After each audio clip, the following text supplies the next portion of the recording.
오늘 우리에게 주신 하나님의 말씀은 마태복음 21장 23절로부터 32절입니다. 함께 보도록 하겠습니다.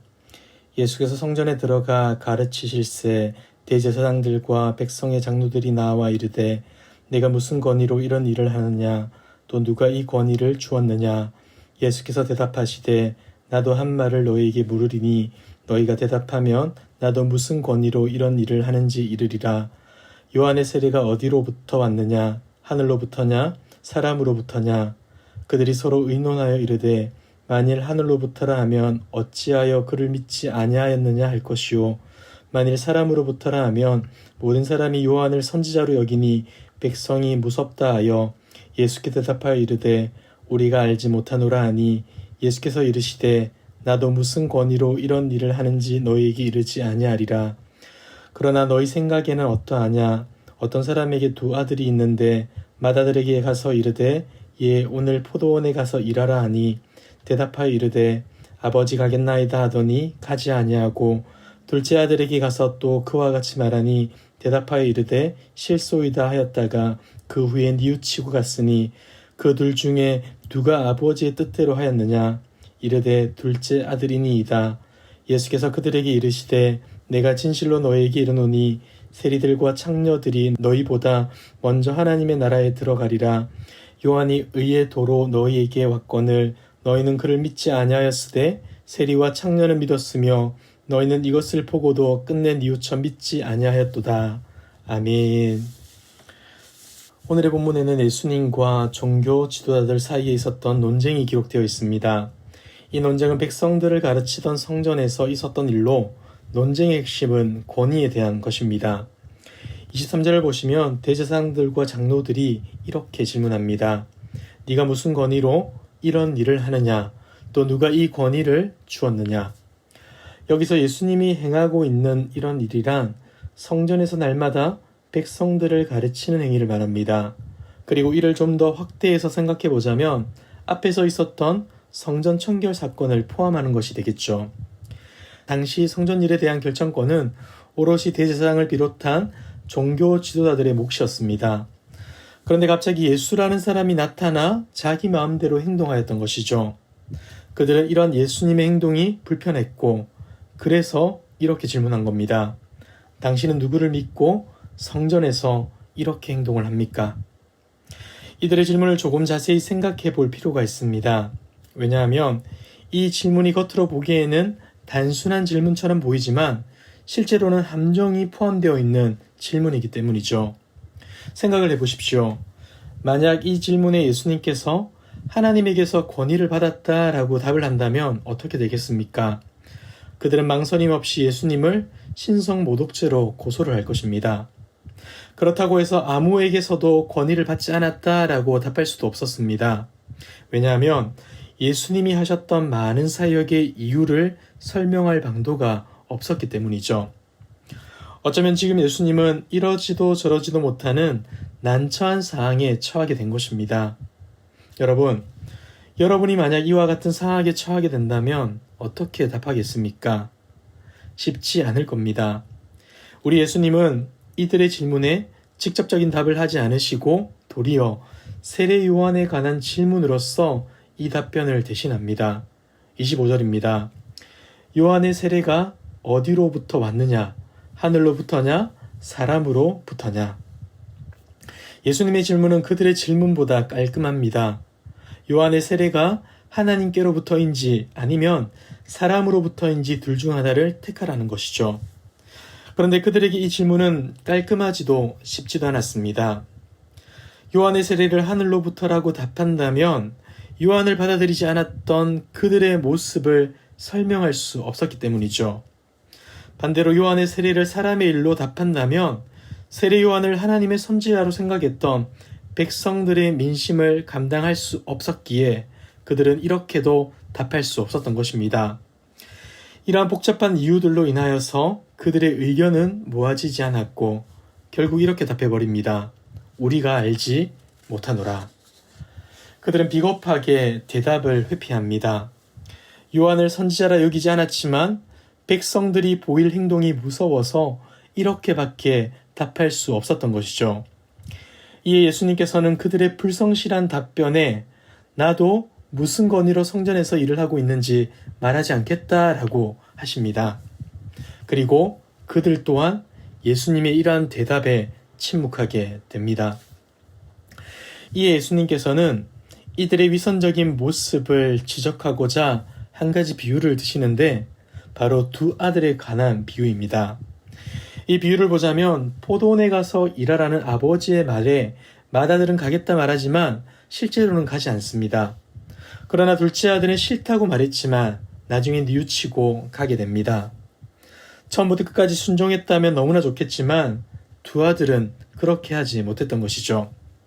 하지만 결과적으로 보자면 둘째 아들이 아버지께 순종한 것이겠죠. 예수님께서는 이 비유가 누구를 가리켜 말하는 것인지 31절과 2절에서 밝혀줍니다. 첫째 아들은 대제사장과 장로들이고 둘째 아들은 세리와 창녀들이라 말씀하시는 것이죠. 당시 유대 종교 지도자들은 하나님의 말씀에 순종하는 듯 보였지만 하나님이 보내신 세례 요한과 예수님을 믿지 않았습니다. 반면에 세리와 창녀들은 하나님의 율법에 순종하지 못하는 자들이었지만 결국에는 하나님의 사랑과 예수님을 믿고 따라왔던 것이죠. 그렇기 때문에 그들이 먼저 하나님의 나라에 들어갈 것이라 우리 주님은 말씀해주고 있는 겁니다.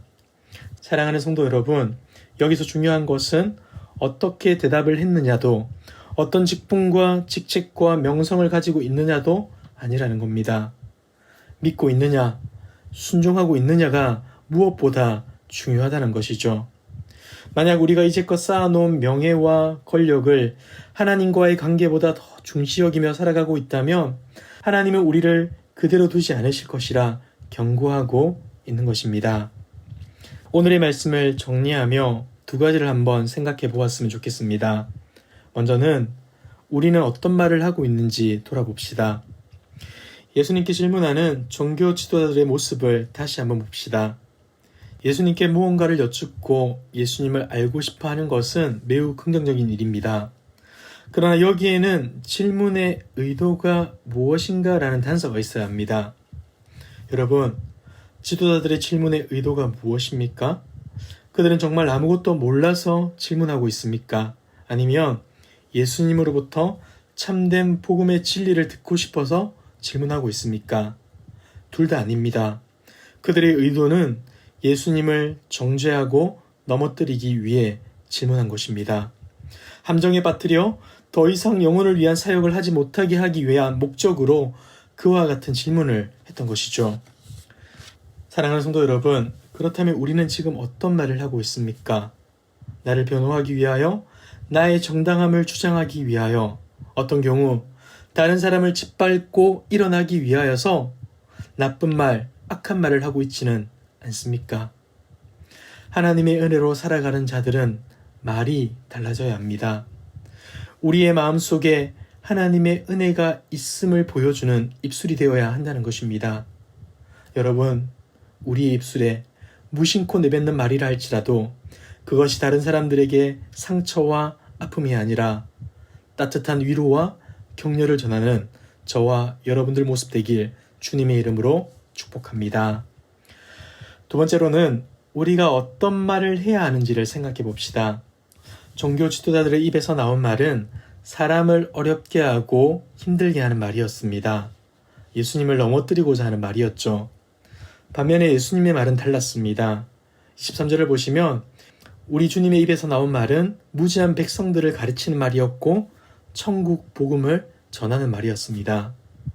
여전히 복음을 모르는 자들이 있었기에 주님은 담대히 복음을 전하였고 이로 인해 겪게 될 고난과 억울함을 알고 계셨음에도 불구하고 그 사역을 멈추지 않았던 것입니다. 사랑하는 성도 여러분, 우리는 무엇에 집중하고 있습니까? 예수님을 알지 못해 죽어가는 영혼을 보고 있습니까? 아니면 내가 당하게 될 손해, 억울함에만 집중하고 있습니까? 복음을 모르는 자들이 우리의 눈에 들어오길 소원합니다. 그리하여 하나님이 우리에게 맡겨주신 복음 전도자의 영광스러운 사명을 감당할 수 있는 저와 여러분들 되길 소망합니다. 어쩌면 누군가에게 복음을 전하고 말씀을 가르치는 일 결코 쉽지 않을 겁니다. 아는 것이 없고 말주변이 없어서 할 수 없는 일처럼 여겨지기도 할 것입니다. 여러분, 정말 맞습니다. 우리는 할 수 없는 일입니다. 하지만 성령 하나님께서 우리와 함께 하시고 우리가 날마다 하나님의 말씀 앞에 한 걸음 한 걸음 더 가까이 나아간다면 하나님은 분명 부족한 우리 또한 이 거룩한 사명을 감당하게 하실 것입니다. 사랑하는 성도 여러분, 오늘 하루 우리의 어떠함이 아니라 하나님이 주시는 지혜와 능력을 의지하여서 복음의 말, 사랑의 말을 뱉어낼 수 있는 저와 여러분들 되시길 주님의 이름으로 축복합니다. 기도하겠습니다. 참 좋으신 하나님 아버지, 여전히 우리를 사랑하시고 은혜로 인도하여 주심에 감사드립니다. 주님을 닮아가는 우리의 삶이 되기를 소원합니다. 우리 입술과 말에 주님의 사랑이 넘쳐나 다른 사람들을 복되게 하며 다른 사람을 살리는 주님의 제자로 살아갈 수 있도록 인도하여 주시옵소서. 우리의 힘과 능력이 아니라 성령 하나님의 능력으로 이 모든 사역을 감당할 수 있도록 축복하여 주시옵소서. 이 모든 말씀 예수님의 이름으로 기도드리옵나이다. 아멘. 이 시간 주신 말씀을 붙들고 기도하시고 주간 기도 제목을 따라서 모든 소그룹 모임을 위해서 기도하겠습니다. 모든 모임들마다 말씀 안에서 은혜를 나누게 하시고 소외되는 영혼이 없는 사랑이 많고 가족과 같은 교회 되도록 모든 소그룹 순장님들과 교회를 책임지고 섬기는 장로님들을 위해 기도해 주시기 바랍니다. 각자 가지고 오신 기도의 제목으로 기도하시다가 자유롭게 저소로 돌아가겠습니다. 기도하겠습니다.